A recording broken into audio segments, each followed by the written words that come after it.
Romain Dobry, membre de la cellule Info Expert de Bourse Direct qui nous accompagne donc cet après-midi. Bonjour et bienvenue Romain. Bonjour Étienne. Merci de nous accompagner aujourd'hui dans cette période estivale où finalement il y a beaucoup d'actualités. On en a parlé, la fête ce soir, les publications d'entreprises en Europe, aux États-Unis. Et dans ce contexte de la volatilité quand même sur les indices, mais aussi sur les actions, avec beaucoup d'actions qui font le grand écart aujourd'hui. Oui, effectivement, il se passe des choses intéressantes et des messages qui sont intéressants aussi, qui se mettent du côté positif, doucement en place depuis quelques jours, quelques séances maintenant. Il y a effectivement pas mal de volatilité. C'est la grosse semaine de l'été probablement. Il y a effectivement des réactions intéressantes. Vous parliez d'LVMH, je pense que c'est une bonne illustration. Elle a très bien publié et elle a ouvert en baisse effectivement de 75% pour être maintenant dans le vert. On peut en dire que les opérateurs ont du mal à payer le prix fort, mais que sur repli, et quand les valeurs baissent un peu, il y a de l'intérêt à nouveau. Celle qui est très significative aussi pour ça, c'est Eurofins qui perdait plus de 11% ce matin et qui ne perd plus que 4,5% à l'instant. Ce sont quand même des signaux de timides et gentils, accumulation sur repli, même quand les valeurs baissent. Je ne parle pas des recoveries qu'on trouve aussi comme Worldline ou Atos qui sont peut-être en train de déclencher des mouvements de retournement baissier. Alors je dis peut-être parce que ce sont des figures graphiques qui sont petites encore, qui probablement demanderont à être consolidées, mais il se passe vraiment quelque chose sur des valeurs qui peut-être vont arrêter de baisser et qui sont très très en retard. Donc on voit que les opérateurs cherchent sur repli à acheter des valeurs qui sont un peu en retard. Alors, on a quand même de l'intérêt qui n'est pas extrêmement fort. Sur le futur CAC 40, la position ouverte globale est de 260 000 contrats futurs. Habituellement, c'est plutôt plus de 300 000, donc il y a un intérêt qui est faible.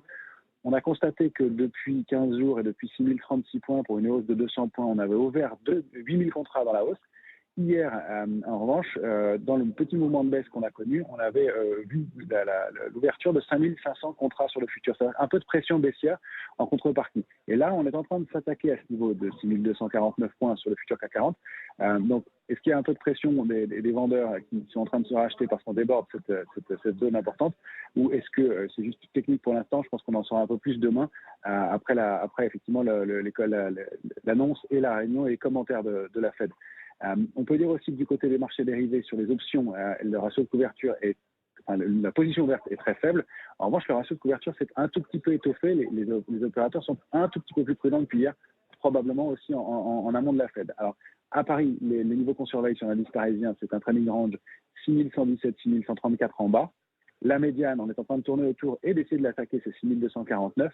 Et les extensions, c'est aux alentours de 6380, 6426 encore. Mais le niveau de 6315 est un gros niveau important de résistance. C'est un niveau à partir duquel les vendeurs avaient pris la main au mois d'avril dernier et mai dernier. Et donc, c'est un niveau qui va être aussi probablement difficile à déborder. Et c'est un peu le cas sur tous les grands indices majeurs. Sur le S&P, la zone 4013, 4123 est aussi un niveau difficile à déborder. Il va falloir de gros drivers, mais si on accueille les publications comme on est en train de le faire, peut-être qu'on va trouver de quoi prolonger un peu ce mouvement. Du côté de l'euro-dollar, on peut également regarder, car ça bouge. On en a beaucoup parlé ces derniers jours avec l'euro-dollar qui a perdu la parité. L'euro-dollar qui a tenté de rattraper ces dernières heures les 1,02 et là 1,0140, c'est compliqué quand même à tenir pour l'euro. Oui, complètement. Il est campé entre deux supports à résistance importants. C'est 0,9910 en bas et 1,0219 au-dessus. Ça, c'est la zone d'équilibre. Je pense que 0,9910 est d'un niveau de support important. On ne l'a pas tout à fait atteint de mémoire. Je crois qu'on s'est arrêté un peu au-dessus.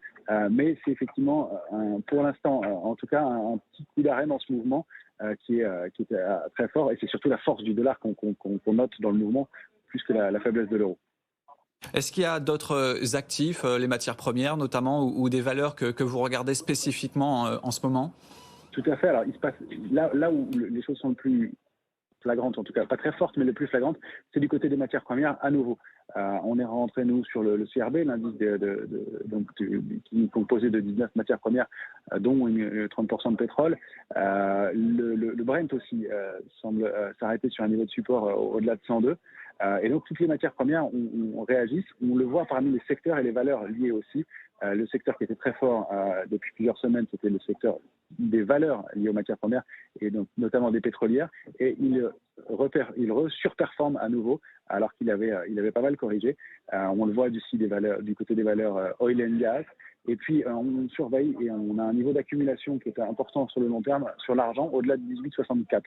Donc, on a pas mal de petites choses à faire de ce côté-là. Et sur des petites et moyennes capitalisations, je vais vous citer les mêmes qu'on a évoqués chez vous hier, mais Morel et Pron et de Richebourg fournissent des signaux qui sont intéressants et des niveaux d'entrée pour faire des petits arbitrages. Dans ce contexte-là, on n'attend pas une très forte hausse des indices, peut-être encore donc des accélérations, et on fait des petits arbitrages, on prend rapidement nos bénéfices et on en profite pour prendre quelques écarts et surtout faire du stock picking justement et avoir une logique initiale un peu moins forte.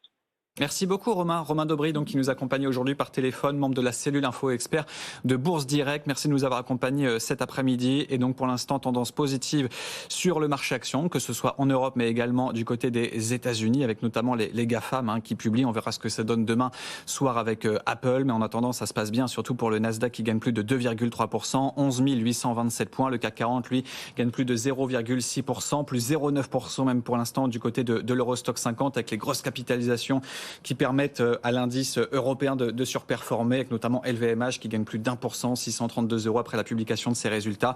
Et puis dans les valeurs beaucoup plus petites, dans le SBF 120, on peut souligner Elior qui gagne plus de 33% dans la restauration collective. Et puis à l'inverse, M6 qui perd plus de 6,9%, avec pour l'instant l'autorité de la concurrence qui est particulièrement sceptique par rapport à la fusion annoncée avec TF1. Pour l'instant, ce n'est qu'un premier avis puisque le rapport définitif sera publié en octobre. Mais en attendant, on a ce titre M6 qui perd 6,9% à 13 €. 16h06, tout de suite, on parle de l'investissement thématique.